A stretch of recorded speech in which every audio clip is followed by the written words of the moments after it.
है। आज के लेक्चर में हम देखेंगे कि 2 नंबर का सम कैसे फाइंड आउट किया जाता है जावा में। ठीक है, तो इस पर्पज़ के लिए मैं अपनी आईडी BlueJ यूज़ करने वाली हूँ। तो just open your BlueJ, then create a new class. So हमें क्या करना है, 2 नंबर का सम करना है।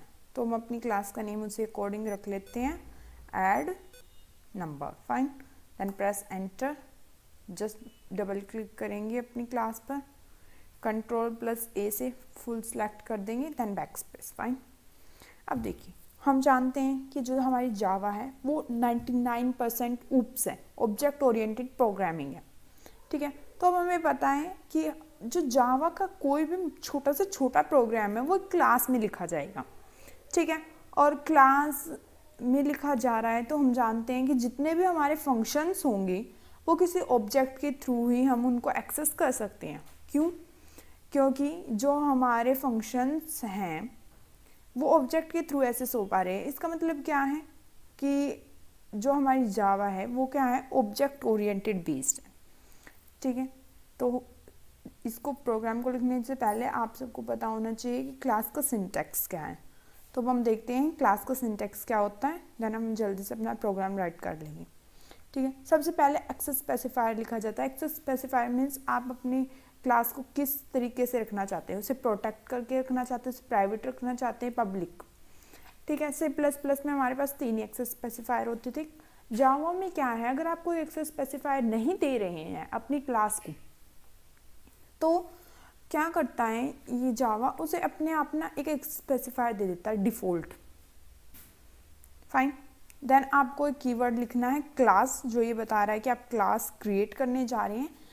फिर आपको अपनी क्लास का नेम देना है। अब देखिए, जो क्लास का नेम होगा वो फाइल नेम से मैच करना चाहिए। बेसिकली आपका 1-2 बार आईडी क्या करती हैं कि अगर आपका क्लास नेम डिफरेंट होता है ना, तो मे बी समटाइम्स वो एरर शो कर देती है और कभी कभी उनको खुद बाय डिफ़ॉल्ट करेक्ट कर देते हैं। ठीक है, 1-2 बार क्या होता है, जैसे आप CMD में कमांड प्रॉम्प्ट में रन कर रहे हैं तो फिर रन हो जाता है, बट हम प्रोफेशनल वे में लेकर चले तो आपका जो क्लास नेम है वो फाइल नेम से मैच करना चाहिए। ठीक है, तो यहाँ आपका क्लास नेम हो लिखा जाएगा। उसके बाद आपकी कर्ली ब्रेसेस स्टार्ट होंगी जो एंड होंगी। कर्ली ब्रेसेस के अंदर क्या लिखना है, आपने अपना डाटा टाइप बताना है। सबसे पहले सपोज आपको कोई नंबर लेके चलना है तो आप उसका डाटा टाइप दे देंगे इंट। ठीक है, फिर उस वेरिएबल का नेम ले लेंगे। अगर सपोज आपको कोई करैक्टर टाइप का डाटा लिखना है तो आप अपने डाटा टाइप का नाम क्या देंगे, कैर। ठीक है, तो ये सब था हमारा क्लास का सिंटैक्स क्या है। उप्स वही बताया गया है कि क्लास और ऑब्जेक्ट पर बेस्ड होती है। ठीक है, फंक्शन का भी सिंटैक्स देख लेते हैं। क्यों क्यों देख रहे हैं हम फंक्शन का सिंटैक्स, बिकॉज मेन फंक्शन के बिना किसी भी प्रोग्रामिंग लैंग्वेज में कोई भी प्रोग्राम रन नहीं होता है। जो आपका कंपाइलर या इंटरप्रेटर होते हैं वो सबसे पहले क्या देखते हैं, आपके प्रोग्राम में मेन फंक्शन कहाँ है। ठीक है, तो उसका सिंटैक्स क्या होता है, सबसे पहले आप रिटर्न टाइप लिखेंगे, वॉइड है, इंट है। ठीक है, देन आप लिखेंगे अपने फंक्शन का नेम, आपके फंक्शन का नेम क्या है, एंड देन ब्रैकेट्स में आप आर्ग्यूमेंट पास आउट करने वाले हैं। जावा में हम पॉइंटर टाइप के एरे टाइप के आर्ग्यूमेंट पास करते हैं। ठीक है, देन कर्ली ब्रेसेस स्टार्ट होंगी जिन्हें एंड भी करते हैं, और उन कर्ली ब्रेसेस के अंदर हमें अपनी स्टेटमेंट्स देनी है। स्टेटमेंट आपकी 1 लाइन 2 लाइन कितनी भी हो सकती है। फाइन, तो जस्ट स्टार्ट अवर प्रोग्राम। सबसे पहले वही आपको क्लास बतानी पड़ेगी। एक्सेस स्पेसिफायर लिखा, हमें अपनी क्लास पब्लिक रखनी है। फिर हम क्लास कीवर्ड लिखेंगे। क्लास का नेम फाइल की नेम से मैच होना चाहिए। फाइल का नेम क्या है, ऐड नंबर, तो यहाँ हम लिखेंगे add number. Okay, then curly braces start हो जाएंगे। फाइन, कर्ली ब्रेसेस के अंदर क्या हमने बोला था, अभी मैंने आपको बताया मेन फंक्शन होना चाहिए। मेन फंक्शन की रिटर्न टाइप हम ले रहे हैं अभी के लिए वॉइड। ठीक है, हमारा मेन फंक्शन है। मैंने अभी आपको बताया था कि जो ब्रैकेट्स हैं उनमें हमें कैसा पैरामीटर कह लीजिए, आर्ग्यूमेंट कैसी देनी है, एरे टाइप की। तो उसके लिए क्या होता था, सबसे पहले एरे का सिंटेक्स क्या होता था, सबसे पहले आप रिटर्न टाइप बताते थे। ठीक है, किस तरीके का होना चाहिए हमारा एरे, स्ट्रिंग टाइप का। ठीक है, उसके बाद आप अपने एरे का नेम लेते, सपोज मैं ए ले ली हूँ। ठीक है, देन आप ये रेक्टेंगुलर ब्रैकेट्स लगाते थे जो ये क्या शो कर रहे हैं कि आपका जो ये लिखा गया है वो क्या है, एक एरे। फाइन, तो अब देखिए इसमें हमें बताना पड़ेगा कि जो हमारा मेन फंक्शन है वो कैसा है, पब्लिक। ठीक है। देन आपकी क्या हो जाएंगे, ब्रैकेट कर्ली ब्रेसेस स्टार्ट हो जाएंगे। उसके अंदर आपको क्या करना है, आप देखिए हमें क्या करना है, 2 नंबर चाहिए, फिर उनका सम निकाल देना है। तो सबसे पहले हम एक नंबर ले लेते हैं इंट ए। अब देखिए, अब यहाँ अगर आप ए लेंगे तो ये एरर शो करेगा। देखिए a is equal to 4, just show the error. हाँ, ये क्या कह रहा है, देखो variable a is already defined in method main. वो कह रहा है कि आपका जो वेरिएबल ए है ना वो पहले डिफाइंड हो चुका है। कहाँ क्या भाई, ये देखो मैंने अपने एरे का नाम क्या रखा है, ए। तो मुझे यहाँ कुछ अलग वेरिएबल नेम लेना पड़ेगा। सपोज मैंने बी ले लिया, ठीक है। नेक्स्ट नंबर लेती हूँ मैं अपना int C is equal to suppose 10 ले लीजिए, कुछ भी ले सकते हैं आप, ठीक है। अब आप क्या प्रिंट कराना चाहते हैं अपनी स्क्रीन पर, कि जो सम है 2 नंबर्स का, the sum of 2 number is, वो क्या है, ठीक है।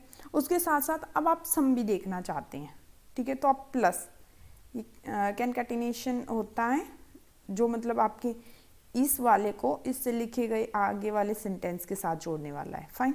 तो हम यहाँ क्या देखना चाहते हैं, बी और सी का सम। देन ब्रैकेट क्लोज कर देंगे, एंड में सेमीकोलन आता ही है। अब हमें पता है कि जो हमारी जावा है वो क्या है, ऊप्स बेस्ड है, 99% ऊप्स है वो, फाइन। तो किसी भी फंक्शन के लिए हम फंक्शन को कैसे एक्सेस कर सकते हैं, किसी ऑब्जेक्ट के थ्रू। तो हमारा ऑब्जेक्ट होगा आउट, फाइन, जो किस क्लास से बिलोंग करता है, एक सिस्टम क्लास से बिलोंग करता है। और जो हमारी सिस्टम क्लास है वो प्री डिफाइंड है, मतलब वो पहले से डिफाइंड कर दी गई है, ठीक है। तो सिस्टम एक क्लास है, कैसे पता लगा, देखो एस कैपिटल, हर क्लास की स्टार्टिंग कैपिटल होती है, फाइन। देन आउट हमारा एक ऑब्जेक्ट है, और प्रिंट हमारा क्या फंक्शन है जो स्क्रीन पर प्रिंट कराने के लिए यूज होता है। अब देखिए हमने बोला कि मैम हर फंक्शन कैसा होना, हर फंक्शन को एक्सेस करने के लिए हमारे पास ऑब्जेक्ट होना चाहिए। मेन भी तो एक फंक्शन है, फिर हमें इसके लिए भी ऑब्जेक्ट चाहिए, ठीक है। बात तो बिल्कुल ठीक है।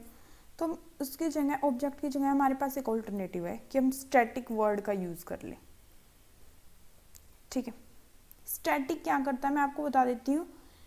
ये एक तरीके से आप अभी के लिए ऐसा समझ लीजिए कि जब हम स्टैटिक वर्ड का यूज़ कर देते हैं ना, तो हमें किसी ऑब्जेक्ट बनाने की ज़रूरत नहीं होती, हम उसको ऐसे ही यूज़ कर सकते हैं। वो ऐसा क्लास का मेंबर नहीं रह पाता। आप अभी के लिए ऐसा समझ सकते हैं, बाकी हम इसकी अलग से डिस्कशन करने वाले कि स्टैटिक वर्ड होता है क्या, फाइन। तो अब हम अपने प्रोग्राम को कंपाइल करने वाले हैं, होप कोई एरर ना आए। जस्ट सेव प्रोग्राम, Ctrl+S करेंगे, ठीक है। देन राइट क्लिक करना है, लीजिए जी, ओके कर देना है। टर्मिनल ओपन हो गया आपका, ठीक है। The sum of 2 number is 14, ठीक है। हमने हमारा आंसर फिर 14 आना चाहिए ना। तो ये बहुत सिंपल है, आप वैल्यूज चेंज करके देखिए, ठीक है। यूज़र डिफाइंड मतलब यूज़र बताए रन टाइम पे कि कितनी वैल्यूज़ हैं, उसका भी हम एक प्रोग्राम डिस्कस करेंगे, ठीक है। अभी बेसिक से चल रहे हैं, तो आप पहले ये करिएगा, फाइन। अगर आपको कोई एरर आ रही है, कोई डाउट है, तो आप कमेंट सेक्शन में पूछ सकते हैं।